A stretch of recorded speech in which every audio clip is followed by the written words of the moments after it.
This channel does not promote any violent, harmful, or illegal activities. All content provided by this channel is meant for an educational purpose only. নতুন অর্থবর্ষেই বেড়েছে প্রায় 900 ওষুধের দাম। আর ওষুধের এই মূল্যবৃদ্ধির ফলে বেশ বেকায়দায় দেশের সাধারণ মানুষ। সাধারণ মানুষের নিত্য প্রয়োজনীয় একাধিক ওষুধের দামও বেড়েছে বলে জানা গিয়েছে। সেই তালিকায় রয়েছে প্যারাসিটামলও, দাম বেড়েছে হার্টে বসানো স্টেন্টেরও।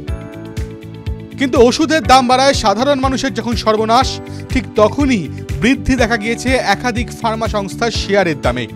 1 এপ্রিল ওষুধের নয়া দাম ঘোষণার পরের দিন, অর্থাৎ এপ্রিল মাসের 2 তারিখ দিনের শুরুতে নিফটি ফার্মা সূচক ছিল 20,755 পয়েন্টে। সেই সূচক 3 এপ্রিল দিনের শুরুতে লাফিয়ে উঠে যায় 21,863 পয়েন্টে, যা প্রায় 5.3% বৃদ্ধি। হঠাৎ কেন বাড়ছে ভারতের ফার্মা সংস্থাগুলোর শেয়ারের দাম? আসলে 2 এপ্রিল পারস্পরিক কর বসানো নিয়ে ঘোষণা করার কথা ছিল ডোনাল্ড ট্রাম্পের, আর সেই করে ছাড় পেয়েছে ভারতীয় ফার্মা সংস্থাগুলো।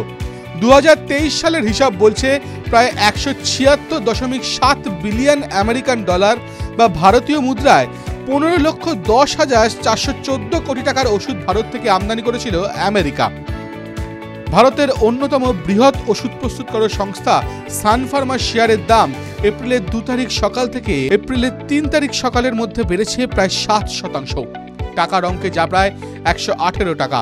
সান ফার্মার বর্তমান মার্কেট ক্যাপ 4,11,306 কোটি টাকা। আর এই সংস্থাকে 35 জন বিশেষজ্ঞের মধ্যে 31 জনই গ্রিন সিগন্যাল দিয়েছে। কোথাও বিনিয়োগ করতে চাইলে সেই বিষয়ে যথাযথ তথ্য অনুসন্ধান ও বিশ্লেষণ করুন। এই ভিডিও শুধুমাত্র শিক্ষাগত উদ্দেশ্যে। TV9 বাংলা বিনিয়োগের কোনো উপদেশ দেয় না। যে কোনো বিনিয়োগই বাজারগত ঝুঁকি সাপেক্ষ, ফলে বিনিয়োগের আগে সমস্ত নথি সাবধানে পড়ে নেবেন, তারপর বিনিয়োগের সিদ্ধান্ত নেবেন। TV9 Bangla digital.